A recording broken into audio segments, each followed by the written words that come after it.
The other day, me and Devolt went to the beach and we were climbing up a rock, but there was a lot of algae and it was very slippery and we nearly fell on our faces.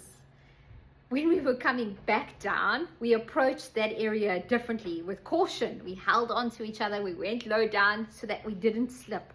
And it got me thinking about preparation. Everything that God exposes us to prepares us for our next season.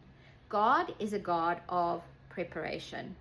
But we often quote, God doesn't call the qualified, he qualifies the called. And this could seem as if God didn't care about qualification and God didn't care about preparation, and that he takes opportunities and he gives it to the unqualified and he bypasses the faithful. But that's not God, and that doesn't line up with his character. Ephesians 2 says that he prepares good works beforehand. And when he speaks of Peter and John, he says they were ordinary, unschooled men that had been with Jesus. So it doesn't equate or condone being unprepared and unschooled. What it is saying is that proximity to Jesus shaped them and prepared them. So God still took them through a process of preparing.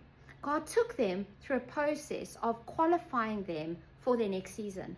Proverbs 21 verses 31 says, the horse is prepared for the day of battle, but deliverance and victory belonged to the Lord. This speaks of preparing fully, but depending completely. So when he says, I'm unqualified, or when we quote, I'm unqualified for the call, this just means that I have to depend on him fully in my calling and in my assignment, because victory belongs to him. You see, horses in the Old Testament were prepared for war. They were equipped. This spoke of discipline. It spoke of strategy. It spoke of getting them ready for the war.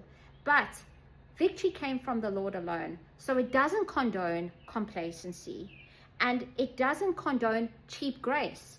God speaks to us about approaching each and every season, asking him, Lord, what are you teaching me? What are you preparing me for? And we are called to respond to that preparation and that exposure.